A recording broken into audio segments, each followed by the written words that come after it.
Good morning students. I welcome you all for the class. Today in this class we'll be going to discuss regarding shortest job first. So in the last class we have seen regarding one of the scheduling algorithm, that is first come first serve scheduling algorithm. Like we have seen how the processes are going to be allocated to the CPU, like in what basis they are going to be allocated, first come first serve, in the sense which process enters into the ready queue, that process will be allocated to the processor, like first come first serve is that. So what is the drawback we have faced with first come first serve scheduling algorithm is conveyor effect. So what do you mean by a conveyor effect? In the sense, for suppose the first process in the ready queue is going to have 100 milliseconds of burst time, but when it comes to the second process in the ready queue is it needs only 2 milliseconds of its burst time, but this second process has to wait 100 milliseconds. Why? Because as the first process enters in the ready queue first, the priority will be given to the first process only. But what is the burst time of the first process? It is 100 milliseconds. But when it comes to the second process, it is of 2 milliseconds. But we can't stop the first process and we can't allocate the second process. So that is the conveyor effect. That is the problem we are going to face in the first come first serve scheduling algorithm. So in order to overcome that problem, what we are going to do is we are going for the second and the next scheduling algorithm, which is a shortest job first scheduling algorithm. Today we will be going to see regarding this shortest job first scheduling algorithm. So in this shortest job first scheduling algorithm, like here also you will be going to have two. So preemptive and non-preemptive. Fine. So these are the two types of schedulings, like preemptive scheduling and non-preemptive scheduling. So preemptive, in the sense we can stop in the middle. We can stop in the middle, like we can stop in the middle. But when it comes to non-preemptive, in a sense, we cannot stop in the middle when a processor has been allocated. Non-preemptive, in the sense we cannot stop the processor. Fine. This is the preemptive and non-preemptive shortest job scheduling first. So first we will be going for this non-preemptive scheduling algorithm of shortest job first. Why? Because non-preemptive, in the sense we cannot stop the processor in the middle unless it is exit out of the CPU by itself. We can't forcibly stop the processes in the middle. So that is non-preemption. But when it comes to the preemption, like preemption or preemptive scheduling, like we has the authority to stop the process in the middle and allocate the CPU to another process. Like when it comes to the shortest job first, in the sense, like for each and every process we have seen the burst times, right? Burst time is nothing but the time required for a process to complete its task. That time we call it as a burst time, right? So shortest burst time which process is having, that process should execute. So that is the main funda of this shortest job first scheduling algorithm. What is the shortest job first? In the sense, the processes, suppose here we are going to have three processes, P1, P2 and P3. Here the burst time of P1 is 5, burst time of P2 is 2 and burst time of P3 is 9. So these are the burst times of different P1, P2 and P3 process. So when it comes to first come first serve scheduling algorithm, when it comes to FCFS, here we will be going to allocate a process P1. Why? Because process P1 arrived first in the ready queue, so that we will be going to allocate. But when it comes to the shortest job first scheduling algorithm, we will be going to see how many processes are there. So here in this example, 3 processes are there, P1, P2 and P3 processes are there. Like among these 3 processes, we have to check which is the least burst time. Least burst time, in the sense 5, among 5, 2 and 9, this 2 is the least burst time. Processor P2 is having the least burst time. So in shortest job first, we will be going to allocate a process P2. That is the difference between the first come first serve and the shortest job first. And this in this shortest job first also we will be going to have preemptive and non-preemptive. So first we will be going to see the non-preemptive shortest scheduling algorithm. So here this is the concept of the shortest job first. So we have to check all the burst times of the processors, and we have to choose the least burst time which processor is having. So here the least burst time the processor handling is P2 is the processor which is going to have the least burst time. So we will be going to allocate this process P2 to the CPU in the shortest job first. So that is the concept of shortest job first scheduling algorithm. So here it works with the shortest burst times or durations. This burst time we can call it as a duration. How much time the process needs to take to complete its task. So that we call it as a duration of a process, or in our terminology, terminology, we call it as a burst time. So this is mainly used in batch systems. So the best example where this shortest job first is used is the batch systems. As I have said you, here is of two times, non-preemptive and the preemptive. Non-preemptive we call it as an shortest job first. Fine. When it comes to the preemptive, we call it as shortest remaining time first. We will be going to discuss this also in the next coming up session. So here first we will be going to discuss regarding this non-preemptive. Non-preemptive in the sense we call it as a shortest job first. When it comes to the preemptive in the sense we call it as the shortest remaining time first. So in order to successfully implement this, like we have to take in consideration the burst time of the processes in advance. So the burst times, if we know the burst times only, then only we can allocate those processes to the CPU. So that is the main criteria what we follow in this shortest job first scheduling algorithm. Here this scheduling algorithm is optimal if all the jobs are available at the same time. So optimal means whenever all the processes are arrived at the same time, then it is very much easy. So whenever all process arrived at same time, we call it as a non-preemptive. So when the processes arrives at different times, so different times in the sense like we will be going to see that in preemptive scheduling.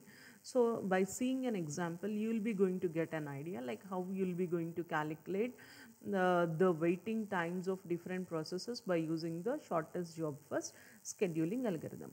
So here is an example of non-preemptive shortest job first scheduling algorithm. So as I have said, here there are 4 processes P1, P2, P3 and P4. So P1 needs 21 milliseconds of time to complete its task. P2 needs 3 milliseconds of time to complete its task. P3 needs 6 milliseconds of time to complete its task, and P4 needs 2 milliseconds of time to complete its task. So if they have given this table, so first we have to prepare the NAT chart. So how we are going to prepare the NAT chart? So see here, so we'll be going to start from the 0. Why? Because in preemptive all processes arrived at 0, arrived at same time. For example, 0 only. Fine. All processes arrived at 0 milliseconds. Then only we will be going to do this non-preemptive scheduling shortest job first algorithm. So here first at 0, like first we have to consider from 0. So 0, like what all processes are there in the ready queue. These all processes are already there in the ready queue. So we have to choose one process which is having the shortest burst time. Is it not? That is the main funda of this shortest job first scheduling algorithm. So among 21, 3, 6 and 2, which is the shortest burst time? 2 is the shortest burst time. So that is a process P4 is having the shortest burst time. So we will be going to allocate process P4 in the queue. Fine. How much time it is needed? Process P4 needs 2 milliseconds of time. So here we have written 2 milliseconds of time. Fine. So P4 completed. Now P4 is completed. So we completed P4. Next, what are the jobs left? Here P1, P2 and P3. Among P1, P2 and P3, which is the shortest burst time? P2 is having the shortest burst time. And how much time it is in need of? 3 milliseconds it is in need of. So already it waited for 2 minutes and it needs 3 milliseconds.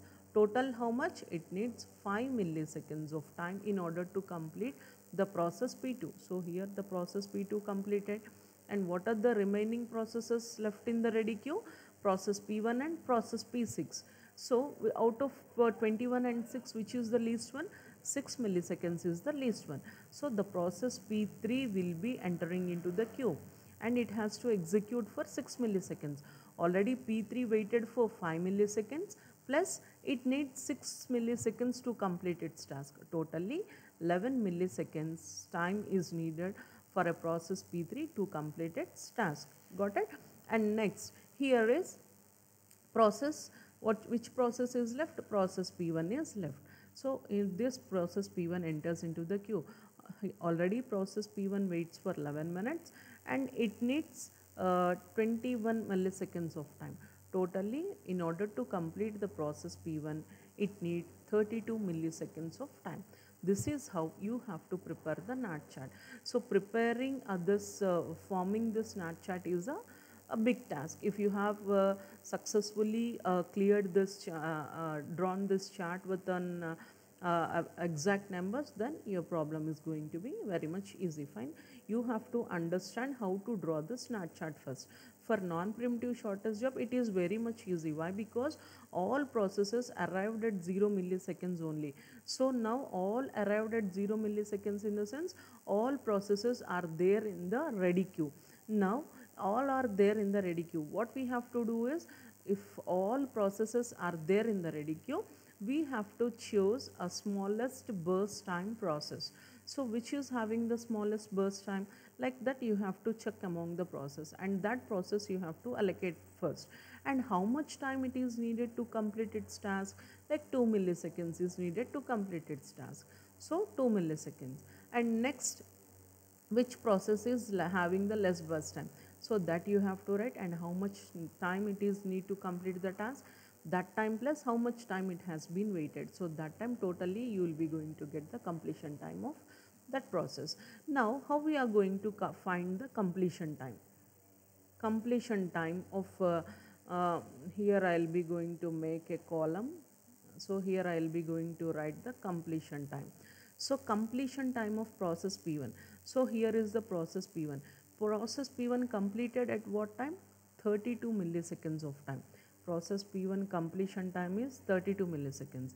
And process P2 completion time is, here process P2 completed at 5 milliseconds of time. So 5 milliseconds of time. And process P3 completion time is, P3 completed at 11 milliseconds of time. And process P4 completed at 2 milliseconds of time. This is how you will be going to find the completion time. Fine. This is how you will be going to find the completion time of the different processes. So this is how you will be going to have the non-preemptive shortest job first scheduling algorithm. Simple, very much easy.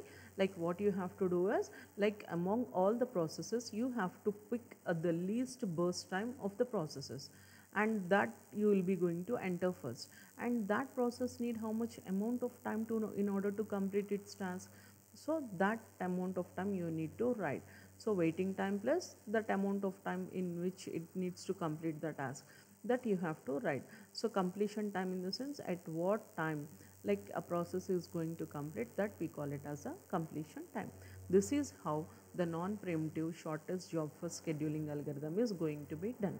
So by seeing this, what is the drawback you are going to face over here is, suppose here, let me explain you. um, so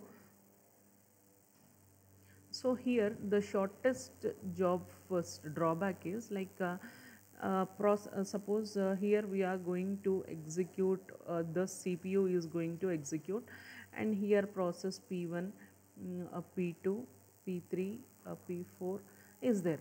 So P1 burst time is, all these are burst times. P1 burst time is 2, 6, 3 and 1. Fine. So process P1 arrives first, but we'll be going to see the processes which are having least burst time. So least burst time is P4. So now what we'll be going to do is, we'll be going to allocate this processor P4 to the CPU at the first time. So when a P4 completes, we'll be going to check for P2. Then P1 will enter and it is going to task. In the middle, like when P1 is executing, another process P5 has arrived, which is of 1 millisecond of time. Fine. So after completing of P1, again we will be going to give chance for P5. Fine. When P5 is executing, next another process P6 came, which burst time is 2. So already 6 and 3 is there. After P5 we thought of doing P3, but when P5 is executing by the CPU, then another process have joined, which is P6. The burst time is 2 milliseconds. Then first what we thought of giving priority to P3, but now the burst time which is less than P3 came into ready queue. Now what we are going to do is, we'll be going to give chance to the P6 process. So when P6 is executing, another P7 process came, its burst time is 1. So actually we thought of giving that after P6, we thought of giving to P3. Why? Because it is 3. But when it is executing, we got another process which is having the least burst time. So instead of giving 3, what we are going to do? We are going to give to the process P7 like this. So what is the trouble we are going to face over here is, when the jobs with less burst times are adding in the ready queue, we are giving much priority to that least burst times. What about the P6 over here, which is having the highest burst time? It is keep on waiting. So this condition we call it as, this keep on waiting condition we call it as starvation. So this P6 process is keep on waiting. This condition we call it as starvation, which is very, very important. So this is the drawback you will be going to face in non-preemptive SJF, non-preemptive shortest job first scheduling algorithm. You got my point. So when the processes are admitted in the ready queue, we will be going to select the process which is having the least burst time. So when one process is executing, the process having still least burst time enters in the ready queue, means we will be going to give priority to that process only. Instead, here P2 arrived at second position, but P2 is keep on waiting for how many milliseconds of time? 1, 2, 3, 4, 5, 6 like that. All are doing, but we are not making this P2 to execute. Why? Because P2 is having the highest burst time. So here P2 is keep on waiting. This keep on waiting condition we call it as a starvation. Starvation in the sense, it is keep on waiting for the processor to execute. So that condition we call it as a starvation. So how we are going to overcome the starvation? So starvation is going to be overcome by the process of aging. Aging in the sense, suppose suppose if so we thought of giving a P3. So suppose if P7 executed, after P7, like what we'll be going to do is, next we'll be going to give the chance to P3. So when P3 executed, this time will be reduced by 1. Now the P2 time will be 5. Next some P8 process came. Its burst time is 3. So when after completing P3, we'll be going to allocate P8 process. Then this P2 burst time will reduce it to 1. Next some P9 process arrived. Its burst time is 1. So again we'll be going to give to this. Again this is going to reduce it by 1. So what do you mean by aging in the sense? So we'll be going to reduce the burst time of process by 1 after execution of each of the process. so that after some time this P2, like initially the P2 burst time is 6. Now what is the burst time of P2? It is 3 now. That means later on it will be 2, later on it will be 1. It is having the highest priority. So we'll be going to allocate this P2 process to the processor. This is how we are going to overcome the starvation problem by aging. So starvation in the sense keep on waiting. So how to avoid the starvation in the sense? By making use of aging, we will be going to avoid this. Aging in the sense, when one process executed, like we decrement the value of waiting process by 1.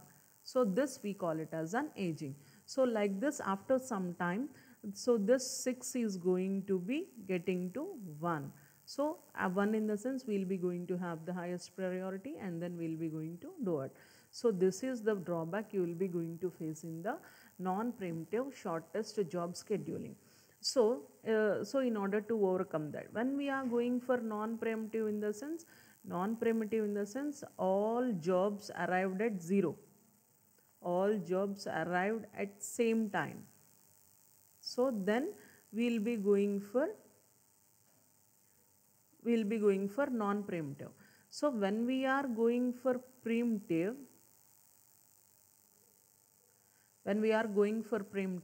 so all jobs arrived at different times.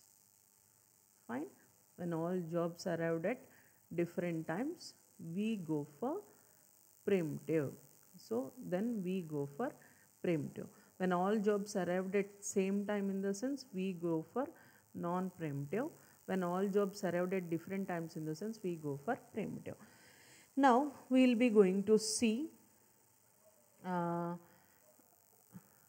the preemptive scheduling algorithm of shortest job first. So what is now, till now we have seen the non-preemptive scheduling algorithm. So what is the drawback you faced in non-preemptive scheduling in the sense?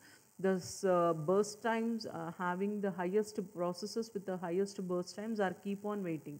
That keep on waiting condition we call it as a starvation. How to overcome that starvation in the sense? By making use of aging concept, we will be going to overcome that starvation. What do you mean by aging? Aging in the sense, we will be going to decrement the burst time of the process by 1 when one process with the least time is executed, so that highest burst time at some point will get to the least burst time, so that process is going to give the highest priority. What our main motto is, we don't want to make any process to wait for a long time. We have to give chance for all the processes which are arrived in the ready queue.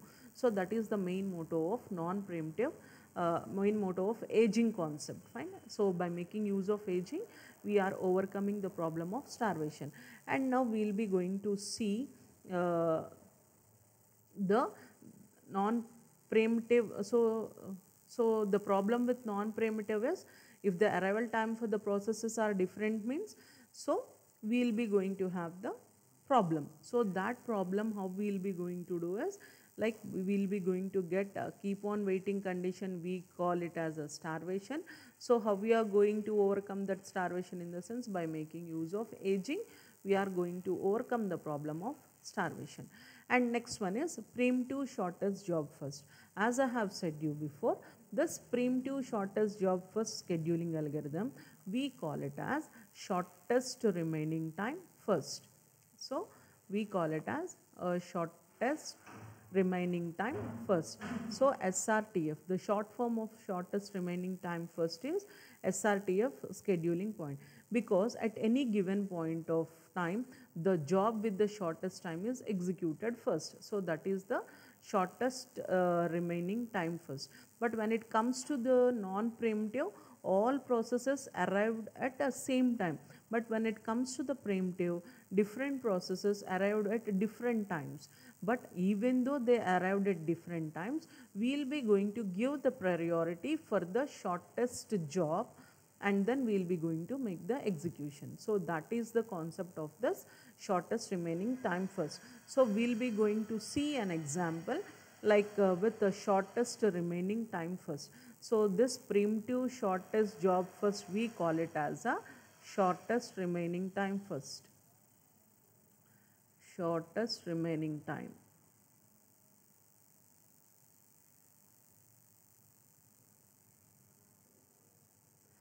So SRTF. So this is the shortest remaining time first scheduling algorithm.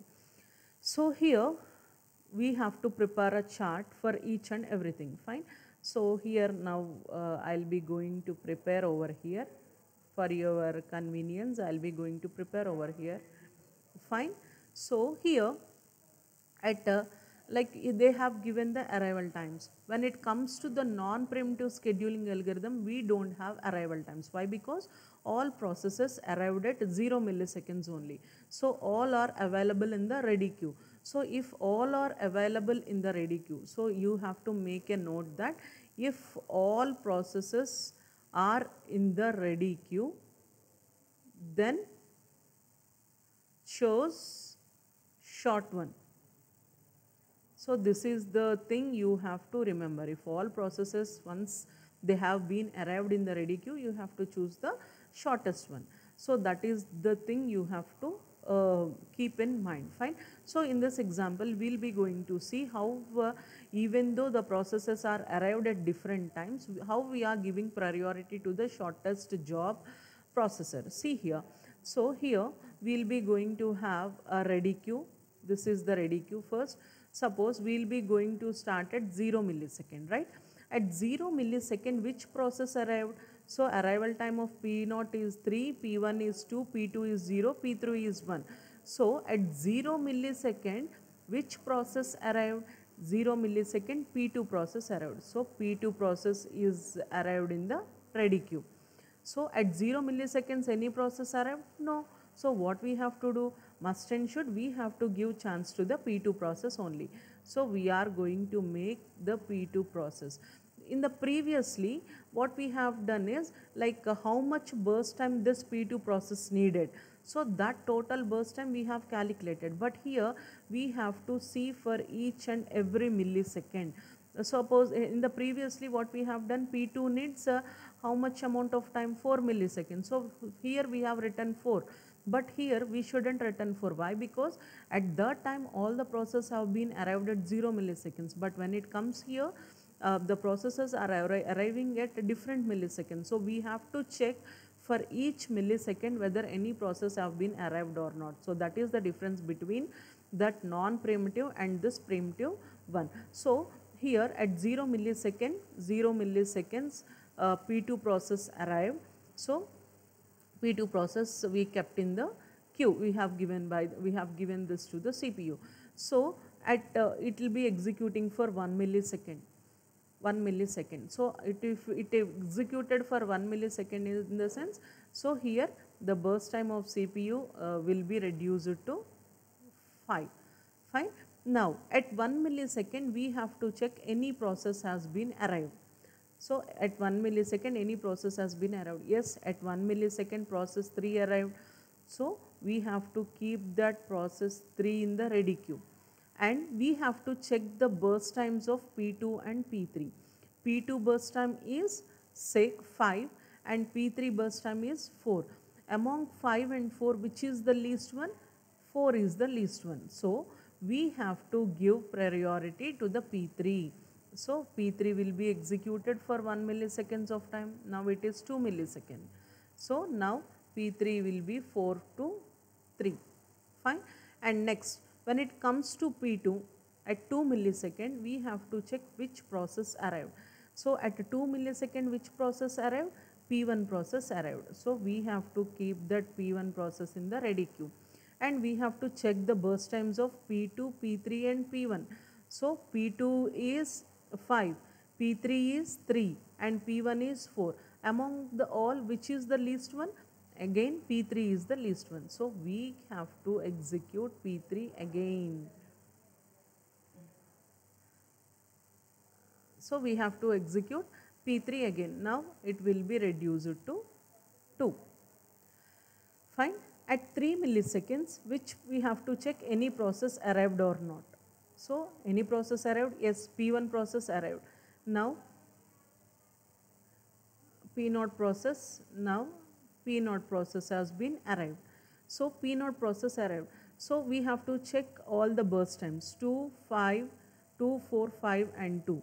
So here P0 is having 2 milliseconds and P3 is having 2 milliseconds. First, which one came among P0, P1, P0 arrival time is 3 milliseconds and P3 arrival time is 1 milliseconds. These are arrival times. So which came first? P3 came first. So we have to give first come first serve priority over here. So we have to give priority to P3. So P3 will execute for one more second of time. Now P3 will be 1. Fine. And again here you have to notice that all the processes are there in the ready queue. Fine. Here all the processes are there in the ready queue. If all the processes are there in the ready queue means you have to choose one process which is having the least burst time. Now which is having the least burst time? 2, 4, 5 and 1. P3 is having the least burst time. So again P3 will execute for 5 milliseconds.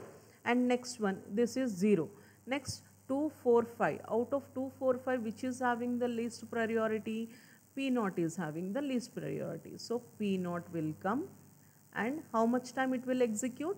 So 2 milliseconds it executes. So 5 plus 2 is 7 milliseconds. So this is also 0. And next which process will come? 4 and 5. Next one is 4 is the least one. So we will be going to allow P1. So 4 plus 7 it is 11. At 11 milliseconds, what is the last one? This 4 is also 0. So P2 is the last one. So we'll be going to allocate P2 and what is the time? It is having 5 milliseconds totally. It is of 16 milliseconds. So this is how you will be going to prepare the NAT chart for the preemptive scheduling. Preemptive scheduling in the sense we have to check 1 millisecond of time if any job has been arrived or not. If any job has been arrived, you have to admit that jobs in the queue and then you will be going to check whether any processes are there in the. Once all the processes have admitted, you have to follow this. Once all processor here P1, P2, P3 and P0 all are admitted. Now we need not check for 1 millisecond of time.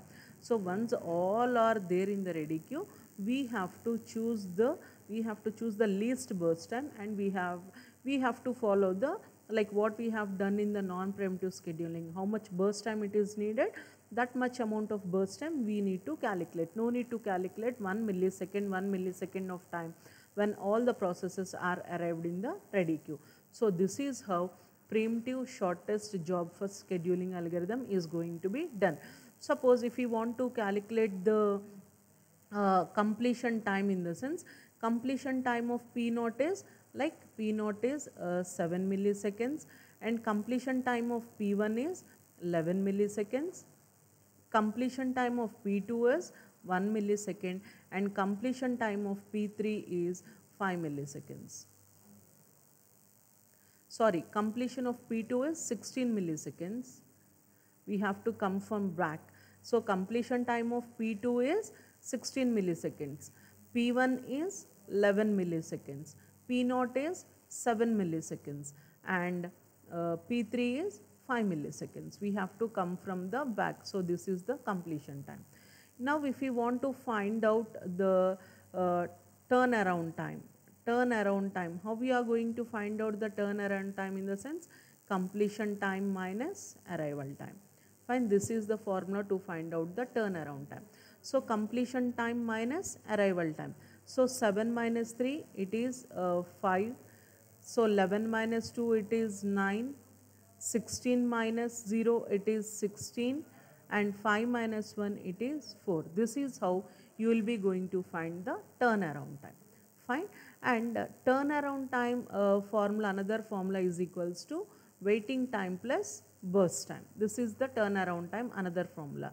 Now in order to calculate the waiting time is equals to turnaround time minus burst time. So if you want to calculate the waiting time, what we have to do? We have to do turnaround time minus burst time. So turnaround time minus burst time is the waiting time. So what is the turnaround time of P naught process? 5. 5 minus what is the burst time? 2. 5 minus 2 is 3. Here 9 minus 4 is 5. Here 0 minus 5, 0 minus 6 is 6, and here like sorry, here 9 minus 4 is 5. Here we have written turnaround time 16 minus, here we will be going to have 6. 16 minus 6 is 10, and here 4 minus 4 we will be going to get the 0. So this is how we will be going to calculate the waiting time of the processes. So this is how you need to calculate average waiting time, in the sense this all total by how many processes? 1, 2, 3, 4 processes.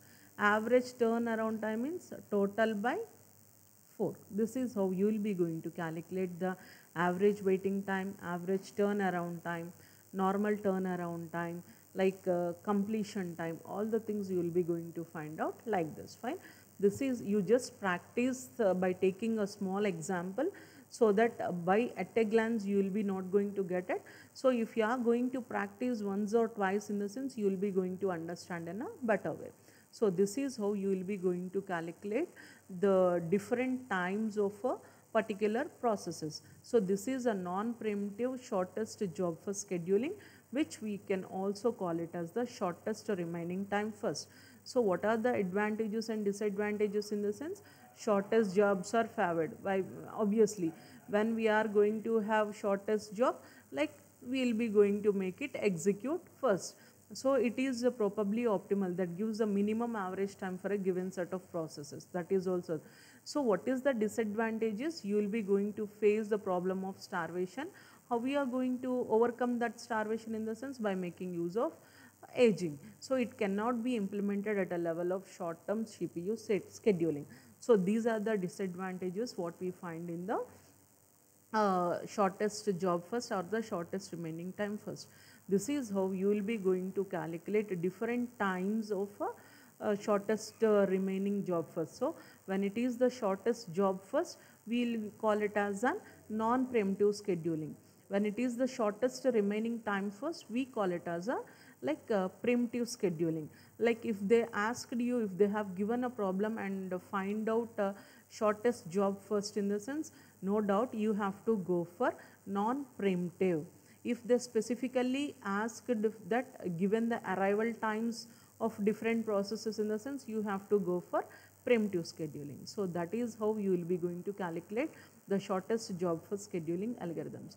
That's all for today. Thank you all students. Have a great day.